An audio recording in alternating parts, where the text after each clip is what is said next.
अस्सलामु अलैकुम वरहमतुल्लाहि वबरकातुहू। मेरे प्यारे दोस्त मार बहनों, आज मैं आपके सामने आपके लिए एक बहुत ही अहम मौजू, एक बहुत ही अहम टॉपिक लेकर आया हूँ। वो टॉपिक ये है कि मौजूदा हुकूमत की जानिब से किसानों के लिए जो कानून पेश किया गया, किसानों के लिए, किसानों के हक़ में जो कानून लाया गया, आखिर किसानों ही के लिए उस कानून को लाया गया और किसान ही उस कानून के मुखालफत कर रहे हैं। किसान उस कानून के लिए एहतजाज तकरीबन 20 दिनों से प्रोटेस्ट आंदोलन कर रहे हैं। आखिर क्यों? किसानों ने आखिर क्या देखा इस कानून के अंदर कि वो लोग तकरीबन 20 दिनों से इतनी ठंडक में, कड़ाके की ठंडक में एहतजाज प्रोटेस्ट आंदोलन कर रहे हैं। इस बात को बताने के लिए सबसे पहले मैं आपको इस बात को बताना ज़रूरी समझता हूँ कि हमारे मुल्क हिंदुस्तान एक जमहूरी, एक डेमोक्रेटिक मुल्क है और हमारे मुल्क की एक खूबसूरती है कि जो भी हुकूमत इक़्तिदार में होती है, चाहे वह अच्छी कानून लाए या बुरी कानून लाए, चाहे वह हमारे हक़ में हो या हमारे हक़ में ना हो, जो अपोजिशन, जो मुखालिफ पार्टीज़ होती है, उनका यह काम रहता है, जैसा कि देखा गया है, क्रिटिसाइज करना, तनक़ीद करना, उसके कानून, उसके लाए हुए कामों का बहिष्कार करना, काटना। यह हमारे मुल्क में हो रहा है और जो जमहूरी मुल्क है वहाँ भी होता है। तो इस पर हमें नहीं जाना है, क्योंकि ये इस पर जब जाएंगे तो राजनीतिक सियासी बातें हो जाएगी। लेकिन हमें बात करना है किसान का एहतजाज और जो गवर्नमेंट ऑफ इंडिया, हुकूमत हिंद की जानिब से जो कानून लाए गए, आखिर इस पर एहतजाज क्यों? तो मेरे अजीज़ दोस्तों, पहला कानून, तकरीबन 3 कानून पेश किए गए।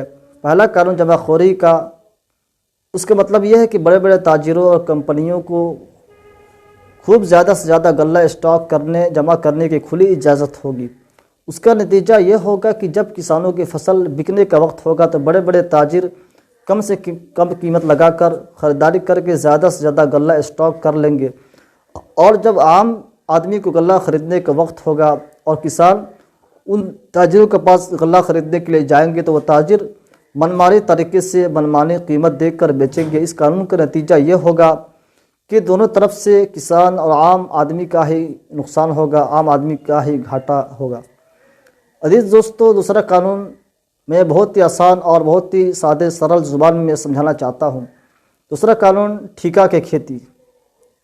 उसका मतलब यह है कि किसान और कंपनी के दरमियान जो अरबपति हैं, उनके दरमियान, जो अरबपति कंपनी के दरमियान ठेके की खेती होगी, यानी किसान और उस कंपनी के दरमियान उस फसल की कीमत फसल से पहले ही, यानी फसल जब खेत में होगी उससे पहले ही कीमत तय हो जाएगी। अगरचे उस वक्त उस फसल की कीमत दुनिया की मार्केटों में महंगी हो रही होंगी, मगर उसको यहाँ उसी कीमत पर देनी होगी जो सस्ती कीमत पहले तय हो चुकी होगी, वो किसान और कंपनी के दरमियान। अजीज़ दोस्तों, किसान अपना एग्रीमेंट लेकर प्रशासन यानी SDO, जब किसान देखेगा कि उसका जो कीमत है वो नहीं मिल पा रहा है, क्यों नहीं मिल पा रहा है? क्योंकि उसमें उसकी और कंपनी के दरमियान तय हो चुका होगा। जब किसान ये चीज़ देखेगा तो अपना एग्रीमेंट जो बना होगा उसको लेकर SDO, DM, BDO वगैरह के पास जाएगा और उस पर प्रशासन का क्या रवैया होगा, क्या एक्शन होगा, ये अलग बात है। किसान बेचारा खून पसीना से कमा कर, खून पसीना बहाकर फसल उगाया, अब कीमत उतना न मिल पाएगा, इतनी कम मिलेगी कि जिससे बीज वगैरह का भी खर्च ना निकल सकेगा। तो किसान बन जाएगा नौकर और कंपनी बन जाएगी खुद मुख्तार मालिक। अजीज़ दोस्तों, तीसरा कानून ये है प्राइवेट मंडी। उसका मतलब यह है कि बड़े बड़े कंपनियों को गल्ला, अनाज और फसल ख़रीदने के लिए प्राइवेट मंडी लगाने की खुली इजाज़त होगी।